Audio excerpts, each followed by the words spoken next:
Well, let's go to the next thing, which, again, this is probably going to ruffle from some feathers because people want to see something different than what the data is showing. But U.S. serious mortgage delinquency rate falls to lowest level since 1999. Wow. Okay. Admittedly, we were not in the business in 1999. We started in 2005. So, we only have 19 years under our belt. Yeah, I was barely born. But okay. Conventional NFHA serious mortgage delinquency rates are lower than pre-pandemic levels. Highlight that, pre-pandemic levels, but numbers for VA loans are slightly higher. That's weird to me because typically, historically, VA has been much lower because of how kind of, let's say, baked in it is with BAH and all that. And it's not just active duty to get BAH. I know it's veterans that are separated already too. But the fact that it's the lowest since 1999, that's even before the collapse when money was basically given for free and at the lowest price it ever was from a DTI perspective, debt to income ratio. Yeah. So remember when it was like, interest only loans or NEGAM payment loans? Like, yes, that whole thing blew up in the industry's face and the nation's face and the globe's face meltdown. And the earth's face and all that. But here's my point in saying that is that the mortgage delinquency rate now is lower than then, and they were less expensive proportionately then. This, to me, is a little bit of an anomaly, or a lot of an anomaly. Let me put it that way. This is an anomaly to me. Yeah, I don't know. I don't get it, but here's the thing. How is it possible? Here's why you don't get it, because we don't actually have delinquencies with people. That actually is true. I know that's not true. Everyone has it. Listen. There's always a way out when you own a home, and delinquency is not always the first selection of options, and it is usually the last, and it's usually after you've exhausted every other resource. Yeah, and here's the thing, Andy, I do understand it. We have the highest equity bill ever to be recorded in history. So people are sitting on a lot of equity. So how are we going to have this and you're going to say, oh, I'm delinquent, I'm just going to let my house go? There's solutions that you can find by getting a line of credit, getting a private money to go in there and loan you money before it goes delinquent. And remember,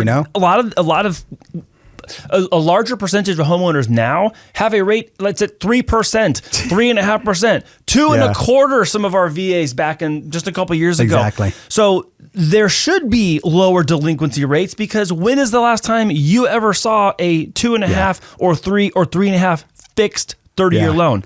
Someone who's delinquent on that has something else going on, but they have the equity to probably cure it or get out of it or sell it. That's it. Versus deal with having to go through delinquency and NOD and then lose the house. Yeah, they have options. There are options. So if you are watching this and you catch this segment or you catch this clip after the fact and you are staring down delinquency and you have questions, you can write your question in the comment box or you can go to our website and put your comment there. I learned our email addresses being sent out to you guys is not working. YouTube hates that. Yeah. So new lesson learned on the show. But if you actually are facing delinquency and you're looking for some sort of solution, please let us help you answer some questions. Yeah, and contact your lender, your current servicer. That's right. Back in the day, 2020, COVID happened, and you were able to do a forbearance on your payment for 12 months. 3 long years ago. And then you were able to do a forbearance, and they did it for only 6 months it was. Then they extended it for a year. Then it was like 2 years. Right. So what they did is they ended up doing a loan modification afterwards. Yeah, that's that sharp decline on the chart where it just like falls off a cliff. Exactly. But that's how we see that, And so here's the thing. Before you even go, the servicer doesn't want to see you not being able to pay, So they're going to work with you some way at some capacity. Yeah. So just give them a call. Figure out best solution possible. And I think that's what's happening here. Yeah. If COVID's taught us anything, hey, it taught banks that you can't collect money. You got to go in forbearance.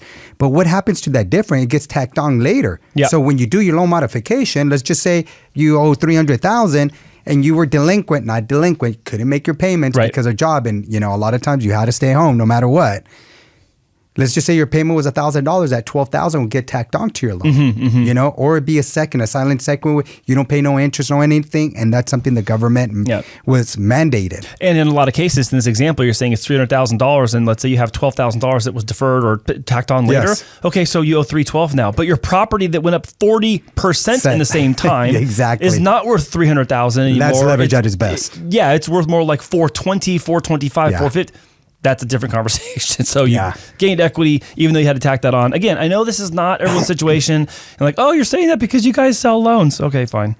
But look, here's the thing. On the chart, it shows that this is actually still trending downward. It's not like it was a ball that got thrown up and it came back down the same spot. It's still in that spot lower than it ever had been in the last 25 years. And it's still trending downward. I think this is going to continue. I think the biggest threat to this is jobs and the economy at large. And we're at the lowest unemployment rate. Exactly. You know? Even with the high interest rates, inflation, what it was, unemployment's still at a historical low. Yeah. So I was thinking about this. So I was having a conversation, and I didn't know this was going to come up on the show, but since you brought it up, I'm going to say this. I had this conversation. It was around the concept of ghost unemployment, where jobs just go away permanently. And yes, you're on unemployment, but then when your unemployment runs out, it's just ghost unemployment and it's gone. Yeah. And it's because that job doesn't exist anymore, or that job's been replaced by whatever or whoever, and then that is now the issue. Yeah. I think that could be something we look at. But again, the delinquency doesn't have to happen. If you have equity and you find yourself without work and your job is never going to come back again, then you can still sell your place. Yeah. And there it is. Hey. Yeah. You know, as Have Mortgage, modification programs offered to those who were in forbearance. Mm-hmm. It works. Yep. I'm telling you. We found a solution there.